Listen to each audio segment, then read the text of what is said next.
বাজারকে বাজারের গতিতে চলতে দাও, তারপরে সময় আর ইয়েকে জরিমানা কি এভাবে করে? জরিমানা পার্ট অফ দি সিস্টেম, যে বাজার ব্যবস্থাপককে সুশৃঙ্খলভাবে আনার জন্য জরিমানার এক বিধান থাকে।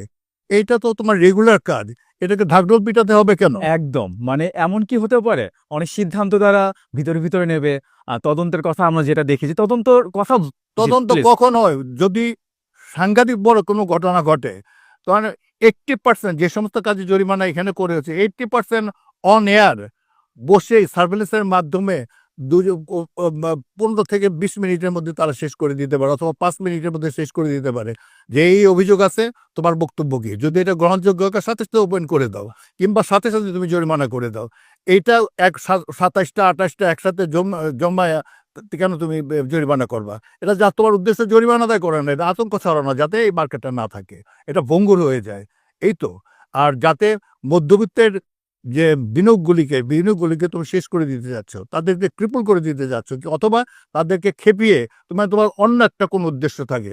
যেভাবে হাসিনা এবং তার গং মানুষকে বলতো যে ওরা পারে না, বাড়ি বেরোতে পারে না, ওরা সাহস নাই, আন্দোলন জমাতে পারে না, এভাবে করতে করতে করতে এমন একটা পর্যায়ে তারা নিয়ে গেছে যে তার নিজেরই পালাতে হয়েছে।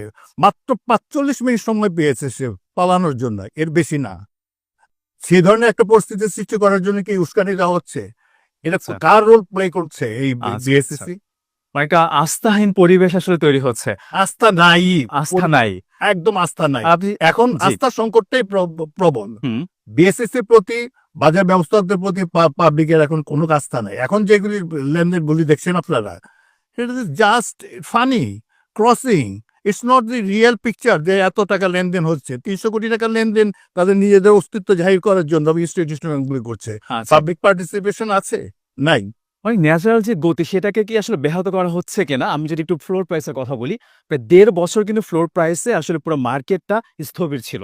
সেখান থেকে আমরা দেখছিলাম লাস্ট পর্যায়ে কিন্তু অনেক কোম্পানি ফ্লোর থেকে কিন্তু উঠে যাচ্ছিল নিজের শক্তি দিয়েই। পরে যেটা হলো, ফ্লোর প্রাইস উঠানোর পরে কিন্তু ফ্রি ফল দেখলাম, ফোর সেল দেখলাম।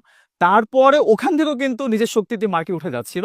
সেখানে আমরা দেখলাম যে ইস্যুতে অনেক কোম্পানিকে হঠাৎ করে জেরে দেওয়া হলো, সেখান থেকেও মার্কেট উঠে যাচ্ছিল। আবারও হঠাৎ করে অনেক ধরনের সিদ্ধান্ত, জরিমানা সিদ্ধান্ত, জেড ইস্যু, মানে মার্কেটে যেটা স্বাভাবিক গতি, এটা আসলে ব্যাহত যেহেতু সংস্থায় করছে কিনা। বাজার ব্যবস্থাপনা আপনার কথা ধরিয়ে দিলে, বাজারের চেষ্টা, মানে বাজার ব্যবস্থার চেষ্টা হচ্ছে যে কিভাবে বাজার শৃঙ্খলা রক্ষা করা যায়। আর আপনার কথাই যদি সত্যি হয়, তাহলে ওরা চেষ্টা করছে বাজার ব্যবস্থা কিভাবে